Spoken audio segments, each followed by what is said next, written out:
So for those of you who don't know me, I'm Lauren. I work in FMCG marketing. Currently work for Nescafe, leading marketing for the Nescafe Azera brand. And I have been a MarketingKind member for over a year. And the first project that I joined to lend my marketing hat to was Dear Green Santa. And I was really inspired by, well, Laura as a person and her unique take and mission about how we can start new conversations around sustainability.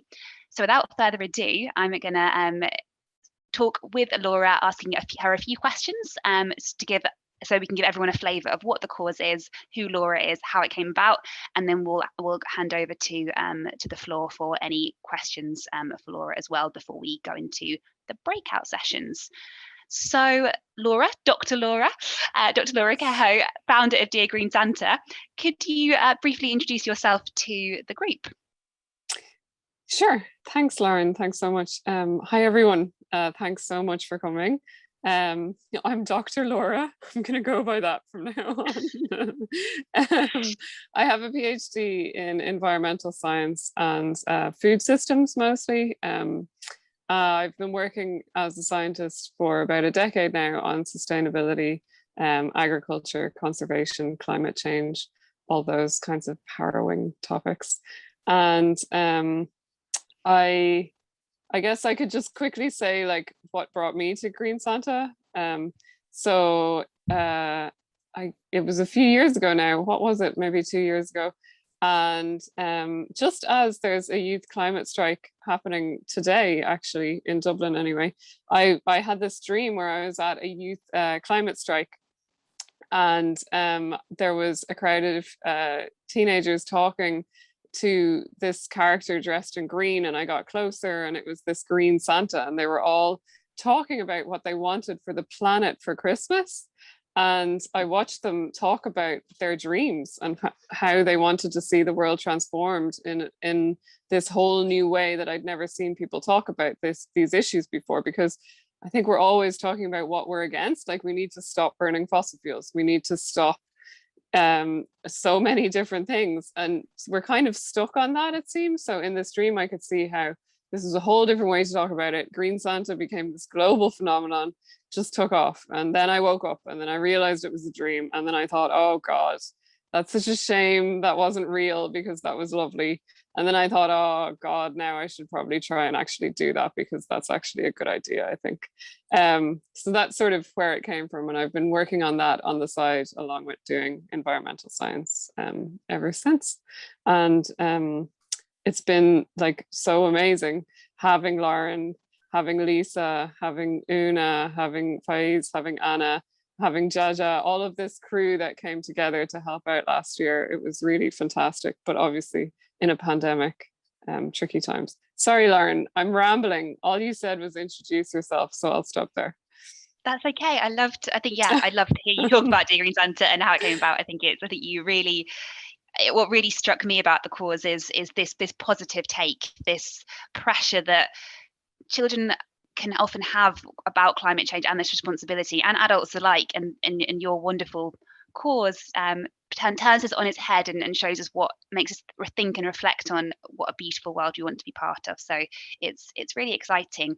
And you touched on the fact that you had some support from MarketingKind last year, but it'd be great if you can perhaps reflect on both the year before that and last year about how the campaign was brought to life, what we achieved, and perhaps touch on any challenges as well that we can take into the working session.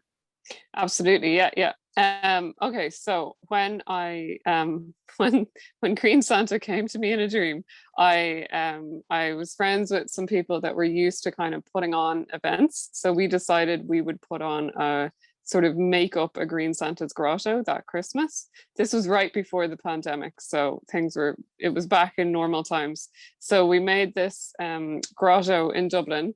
And it was beautiful. We had kids come up and they were immediately got it. They were writing what they wanted for the planet, and it was lovely.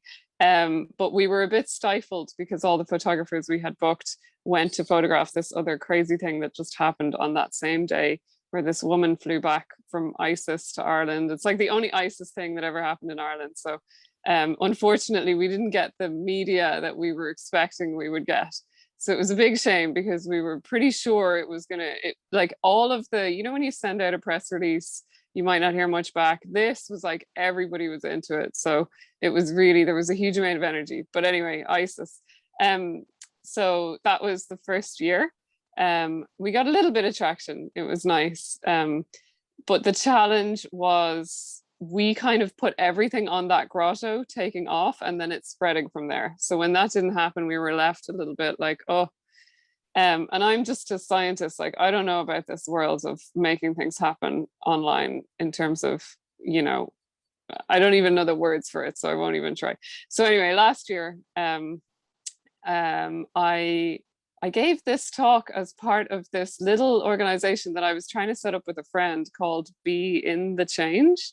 And a woman on that said, hey, I really like this Green Santa idea. Have you heard of Pimp My Cause? And I thought, no, but I love that name.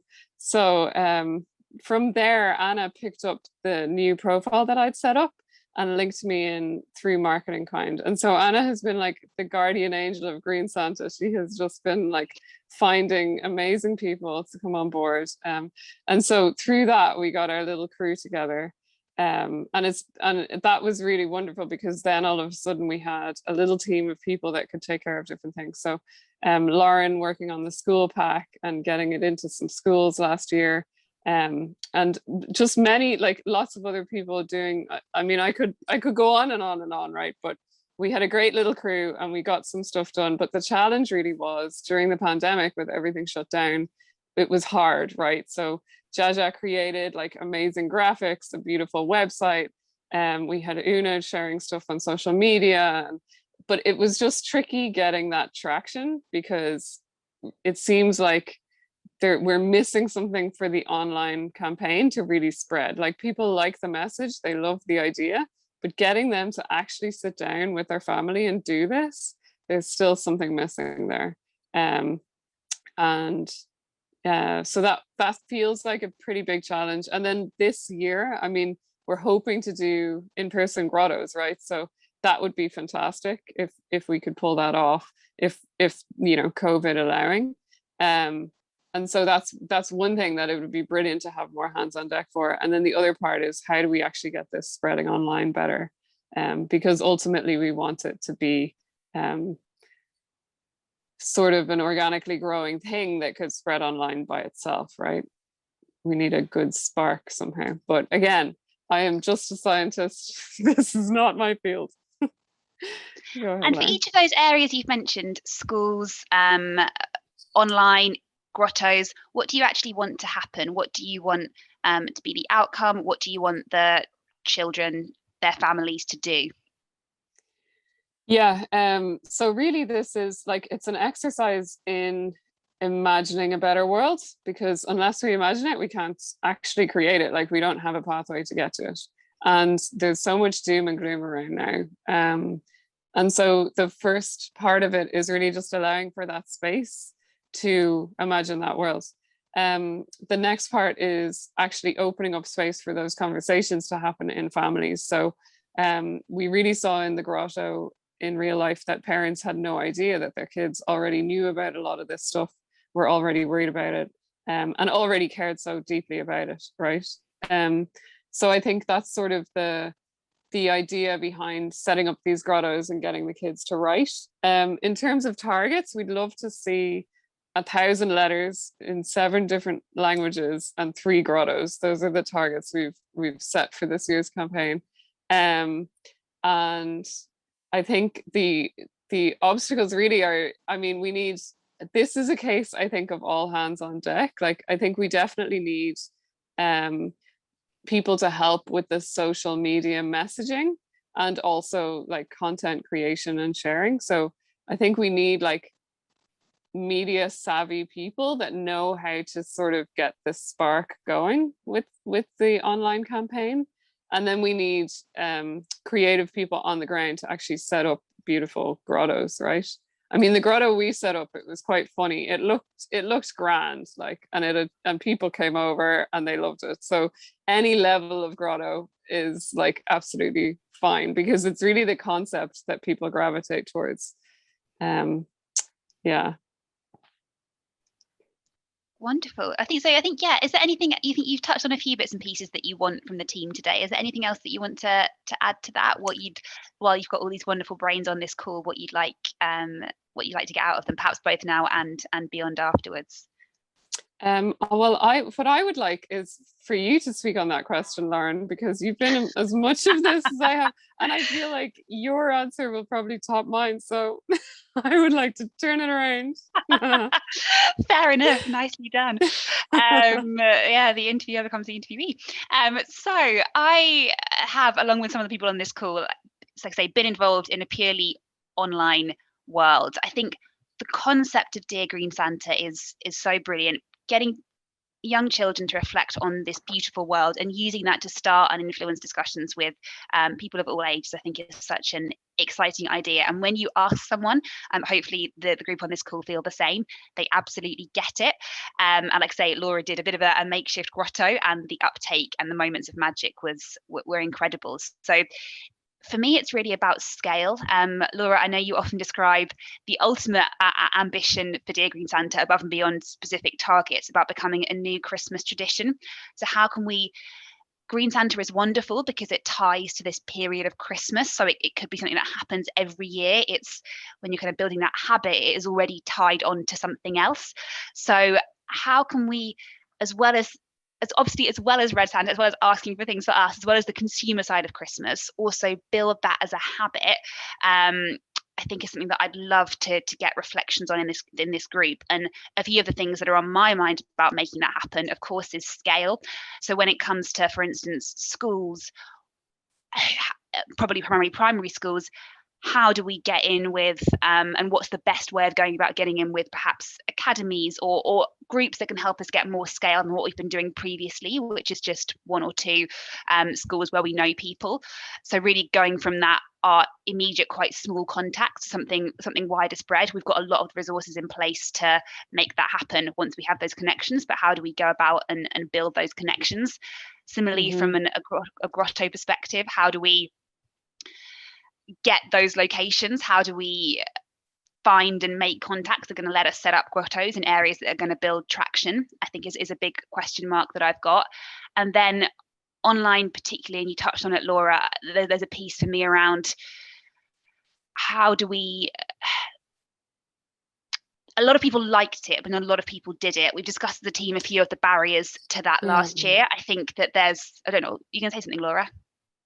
I was just agreeing. Sorry. Go on. I was like, hey, no, I thought you might have had a killer point, and I could go back to interviewing you, but I'll carry on. I think there's people saw it on social, liked it, but they weren't engaged enough with it, or it wasn't easy enough for them to then want to sit down and have a conversation about that with their child. And I think the key difference with online versus schools and the grotto is the child is the leading factor in those two elements. The child sees the grotto, runs up, it happens. Similarly, with the schools pack, they might take their letter home and say, "This is what I did at school today, mummy or daddy." But with online, it's actually got to be the adult that sees it on social and then wants to have that interaction. So it might require a bit of a different approach that I'm not sure we completely nailed last year, in terms of creating those family-based conversations that are driven by the adult. Going to have to be the one that sets that about, not the kid naturally going up and doing something in that space. So those are a few of my reflections, if they're okay, Laura, and you continue to agree.